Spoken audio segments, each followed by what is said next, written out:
Olá, família, sejam todos bem-vindos ao estudo diário das Escrituras. Hoje eu sempre gravo no carro, que é mais correria para mim, então daqui a pouco eu já estou entrando para trabalhar. Então eu gravo um pouquinho antes aqui. O importante é estudarmos todos os dias juntos. A gente parou no estudo em Alma, capítulo 37, o versículo 14. Vamos dar continuidade aqui do versículo 15 em diante, que são os mandamentos que Alma está dando aqui ao seu filho Elamã por cuidar dos registros sagrados.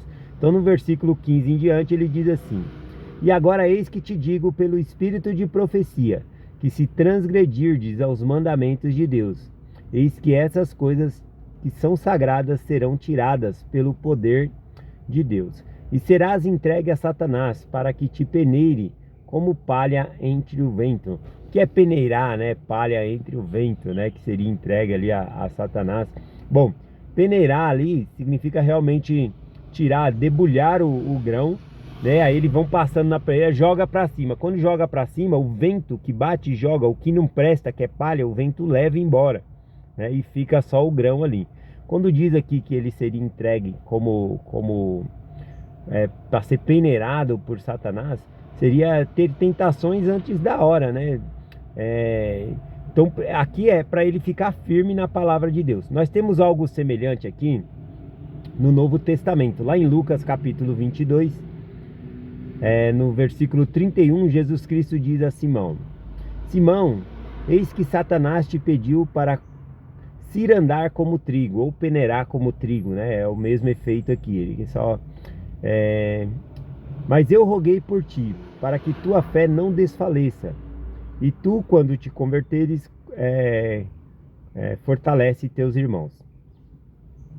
E aí então, quando o Salvador Jesus Cristo fala isso para Pedro, Pedro ele diz, né?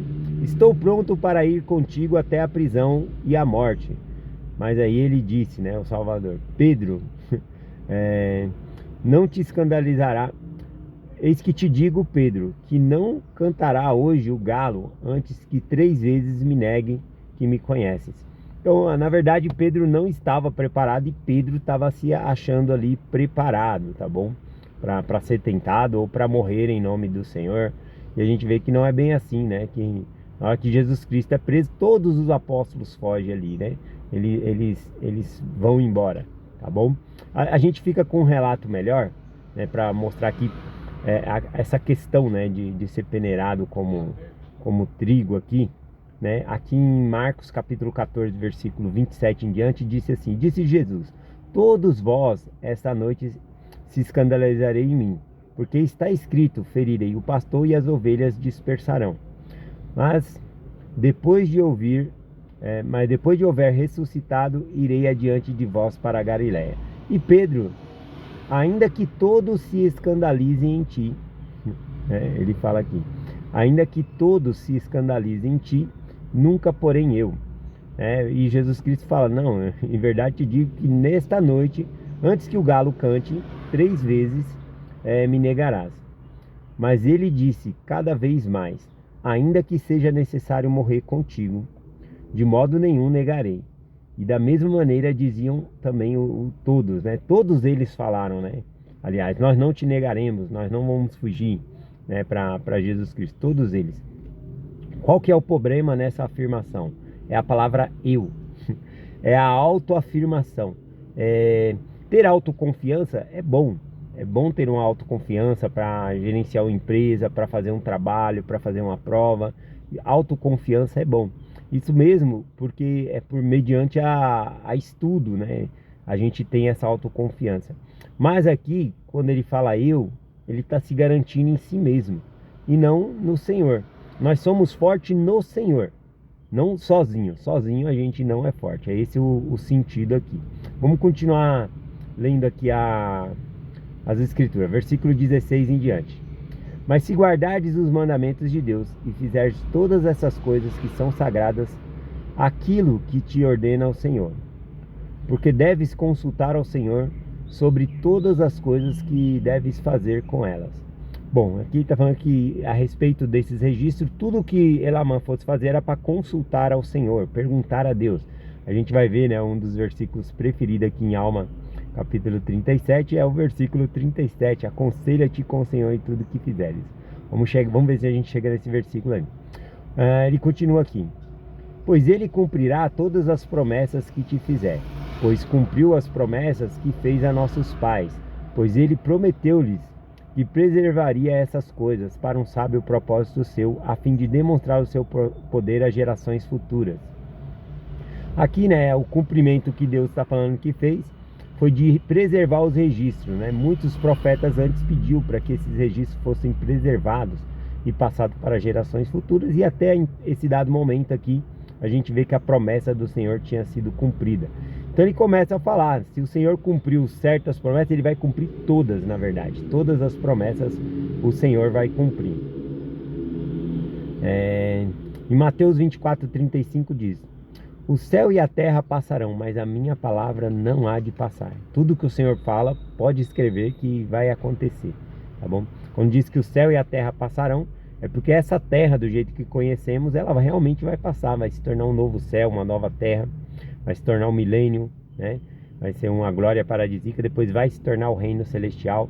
Então essas coisas vão passar de um estado para outro, mas a palavra de Deus não passa, tá bom? Continuando aqui, versículo 21, e agora te falarei sobre aquelas 24 placas. Aqui ele está falando das placas jereditas, que era para ele pegar esses ensinamentos, né? Que a profecia era que essas coisas viriam à tona, que as pessoas conheceriam os planos secretos, né, desse povo. E aqui Elamã estava conhecendo, Alma conhecia, muitos profetas já conheciam porque tinham esses registros, tá bom? E que no futuro ia ser mostrado, ou seja, a gente tem o livro de Éter que mostra, né, essas combinações secretas que trouxe a destruição. Mas aqui a Alma fala para Elamã não ensinar essas coisas ao povo aqui, para que eles não caiam nessa tentação e comecem a fazer então combinações secretas e sejam destruídos, tá bom? Vamos continuar aqui, versículo 27. E agora, meu filho, ordeno-te que te lembres que de todos os seus juramentos e seus convênios e os acordos de suas abominações secretas, ou seja, dos convênios que os jareditas haviam feito, né, acordos secretos ali. E todos os sinais, prodígios, e ocultará deste povo, ou seja, não era para ensinar coisas secretas ou iniquidade. É semelhante, né, com o sonho de Leí, que ele viu um rio de água suja, mas ele não foi lá beber da água do rio. A gente não precisa mostrar a iniquidade para nossos filhos ou ensinar a iniquidade. Ensinando a verdade, quando chega a iniquidade, a pessoa vai discernir o que é certo e o que é errado, tá bom? E aí então, vamos pular aqui já para o versículo 32, tá bom? Falando o que é que deve ser ensinado a esse povo então, tá bom? Ele diz aqui, a partir do versículo 32. E agora, meu filho, lembra-te das palavras que te disse. Não confie estes planos secretos a este povo, mas ensina-lhes o ódio eterno contra o pecado e a iniquidade. Ensinar a odiar o pecado, a iniquidade. Prega-lhes arrependimento, a fé no Senhor Jesus Cristo. Ensina-nos humilharem-se e serem mansos e humildes de coração. Ensina-os a resistirem a todas as tentações do diabo com sua fé no Senhor Jesus Cristo. Ensina-lhes a nunca se cansarem de boas obras, mas a serem mansos, humildes de coração, pois esses acharão descanso para a sua alma. Lembra-te, meu filho, aprenda a sabedoria em tua mocidade. Sim, aprenda em tua mocidade a guardar os mandamentos de Deus. Sim, rogo a Deus por todo o teu sustento, sim, e todos os seus feitos sejam para o Senhor. Aonde quer que fores, que seja no Senhor, sim, e todos os seus pensamentos sejam dirigidos ao Senhor, sim, e o afeto de teu coração seja posto no Senhor para sempre. Então ele fala aqui da confiança no Senhor, de que ele está confiando o filho dele no Senhor e que o filho dele deve agir da mesma maneira aqui. E aí vamos finalizar então aqui com o versículo 37, tá bom? Que diz, né? Ele havia falado lá no versículo em cima que tudo que ele fosse fazer com essas placas, ele deveria primeiro consultar ao Senhor, perguntar ao Senhor, tá bom? Então é assim que funciona. Tudo que nós vamos fazer na obra do Senhor, nós devemos pedir direção para o Senhor para saber o que devemos fazer. Não somente na obra do Senhor, mas na nossa própria vida, para ganhar uma direção na nossa vida, que é o estudo de amanhã. O estudo de amanhã a gente vai falar da Liahona, um guia para a nossa vida. Continuando aqui então, versículo 37, para finalizar, diz assim: aconselha-te com o Senhor em tudo o que fizeres, e ele dirigir-te-á para o bem. Sim, quando te deitares à noite, repousa no Senhor, para que ele possa velar por ti em teu sono. E quando te levantares pela manhã, tenha o teu coração cheio de agradecimento a Deus. E se fizerdes essas coisas, serás elevado no último dia. Então, aqui é todas as coisas, nós devemos pedir orientação. Dirige-te, ao Senhor em todas as coisas. Buscar ao Senhor em todas. Eu acho lindo quando ele fala: quando fores deitar à noite, repousa no Senhor, para que ele possa velar por ti em teu sono. Ou seja, buscar direção em Deus. E acordar com o coração cheio de agradecimento a Deus, tá bom? E se nós fazermos essas coisas, nós vamos ser elevados no último dia. Por quê? Porque a gente está buscando a direção de Deus e seguindo ali. Outros dois versículos finalizando aqui. Jacó capítulo 4, versículo 10, em questão de buscar, o conselho do Senhor.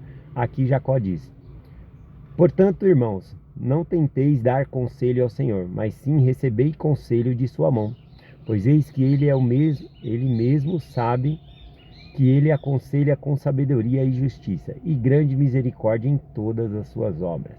E Doutrina e Convênio, seção 3, versículo 4, novamente aqui falando de Joseph Smith, que temos grande admiração. Ele era um grande homem, inteligente, e embora um homem possa receber grandes benefícios de Deus, sabedoria, inteligência, se ele se afastar do Senhor, para nada serve. É o que diz aqui o versículo 4.